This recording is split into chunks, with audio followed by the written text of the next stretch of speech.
Čarolija starog drveta. Jednom na snježni badnjak u gradiću po imenu Sunshineville bio je jedan mali dječak po imenu Leo. Leo je bio poznat u cijelom gradu po svojoj slatkoj prirodi i zlatnom srcu. Imao je ogromnu ljubav prema božićnim drvecima. Volio je sve o njima, svjetlucava svjetla, svjetlucave šljokice, blistave ukrase i sjajnu zvijezdu na vrhu. Ali bilo je jedno posebno drvce koje je najviše cijenio, staro božićno drvce na gradskom trgu. Staro drvo bilo je starije od jednog u gradu i svake je godine veličanstveno stajalo na trgu kako bi se svi divili. Jedne prohladne večeri, dok je Leo šetao trgom, vidio je da staro drvo izgleda opušteno i tužno. To je ispunilo Leovo srce tugom. Zašto si tako tužan, staro božićno drvce? Pitao je naglas, ne očekujući odgovor. Na njegovo čuđenje, staro drvo je magično oživjelo. Počelo je svjetlucati i ukrasi su počeli svijetliti.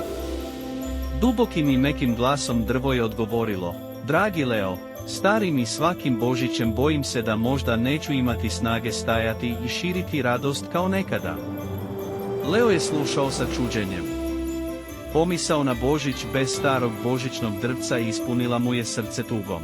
Odjednom je dobio ideju. Sljedećeg dana, Leo je krenuo u potragu za najstarijom božićnom legendom poznatom starješinama Sunshinevilla. Legenda je bila o čarobnoj zvijezdi, koja je imala moć pomladiti duh svega što je dotakla. Leo je krenuo na svoje putovanje, kroz ledene doline i snježne brežuljke. Nakon mnogo dana, pronašao je čarobnu zvijezdu kako sjaji na vrhu planine Belo, baš kao što je legenda opisala. Požurio je natrag u Sunshineville sa zvijezdom čvrsto stisnutom u rukavici. Leo je stavio čarobnu zvijezdu na vrh starog stabla.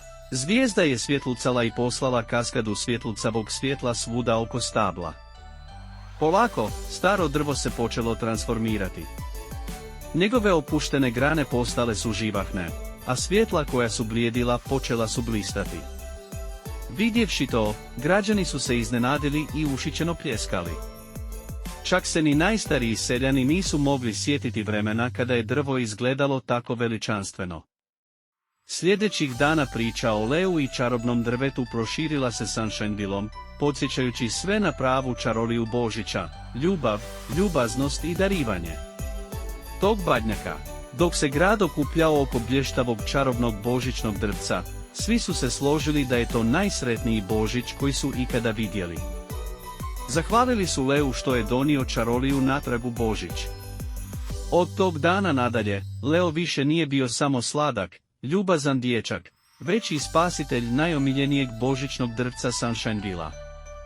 Svaki Božić nakon toga bio je čaroban događaj, sa starim božićnim drvecem koje je ponosno stajalo na gradskom trgu, svjetlucalo obnovljeno i podsjećalo sve na Leov čin dobrote.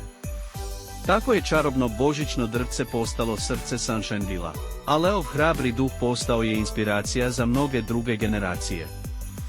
Doista je uhvatio pravu bit Božića, radost davanja i dijeljenja, ljubavi i čarolije. Zapamtite djeco, hrabrost se uvijek isplati. Ljubaznost i dobrota su istinske vrijednosti koje nemaju cijenu. Vjerujte uvijek i čuda će se dogoditi.